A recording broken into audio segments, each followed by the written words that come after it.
भाई ने अपनी बहन के साथ किया दुष्कर्म। बहन प्रेग्नेंट हुई और उसने उस बच्चे को जन्म भी दिया। जी हाँ, यह सच्ची घटना है और अक्टूबर की यह बात है।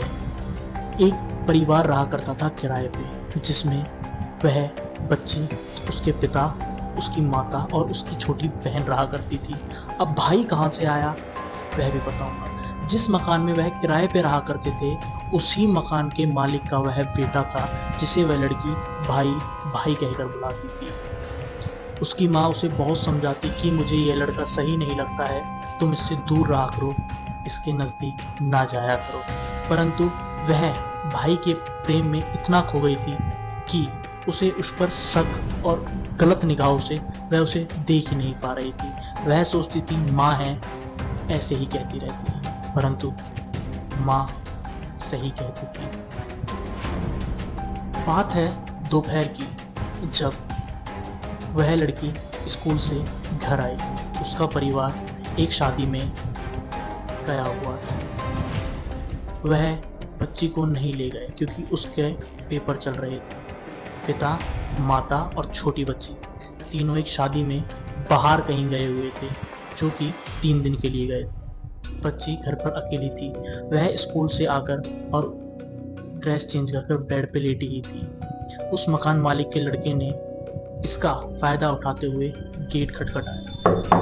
वह बच्ची बेड पर से खड़ी होकर गेट खोला तो उस लड़के ने एक स्माइल पास की। उसने भैया कहकर पूछा, बताओ भैया, कोई काम था?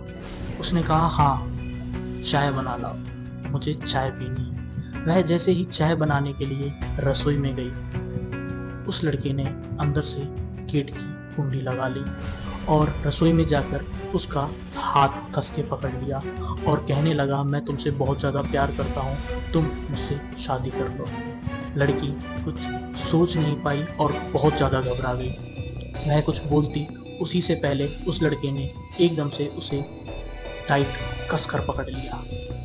लड़की ने कहा, भैया ऐसा ना करो। उसने कहा, भैया तुम मुझे ना बोला करो, मुझे तुम बहन की नज़र से मैंने आज तक तुमको नहीं देखा। मैं तुमसे बहुत ज़्यादा प्यार करता हूँ और मैं तुमसे शादी करना चाहता हूँ। उस समय उस बच्चे को अपनी माँ की वो पुरानी बातें याद आई जो माँ कहा करती थी, परंतु अब वह कुछ कर नहीं पाई और धीरे धीरे उस लड़के ने उस लड़की के कपड़ों में हाथ डालना शुरू किया।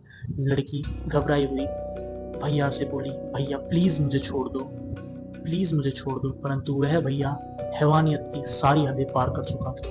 वह उस बच्ची के साथ दुष्कर्म करना शुरू करता है। वह बच्ची जब मना करती है और उसे हटाने के लिए फोर्स करती है तो वह उसे पीटने लगता है। फिर वह अपना कुकर्म खत्म कर कर उस लड़की की वीडियो भी बना लेता है और उसे धमकाता है। बच्ची बहुत चंचल स्वभाव की थी, हंसती खेलती रहा करती थी, परंतु उस समय के बाद उसकी चंचलता, हंसना खेलना एक शांति में बदल गया था। वह बच्ची शांत रही थी बिल्कुल। उसके बाद 2 दिन बाद उसके माता पिता आए। उसने स्कूल से भी जाना बंद कर दिया था। वह घर पर ही रहने लगी। कुछ समय बीतता गया। उसके पेट में बहुत जोर से दर्द होता था, परंतु वह किसी को नहीं बता पाती थी क्योंकि उसको डर था कि डॉक्टर के पास जाएंगे कहीं कुछ पता ना चल जाए। वह इसी डर में चुप रहा करती थी। घर वाले पूछते, बेटा तुम इतना शांत क्यों रहते हो? वह ऐसे ही चुप लगा जाया करती थी। कुछ समय ऐसे ही बीतता गया और वह लड़का उसे उस वीडियो के थ्रू ब्लैकमेल कर कर उसके साथ कुकर्म करता रहा।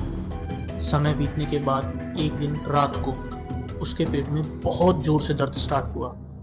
बेटी ने रात को उठकर माँ को बताया, माँ मेरे पेट में बहुत जोर से दर्द हो रहा है।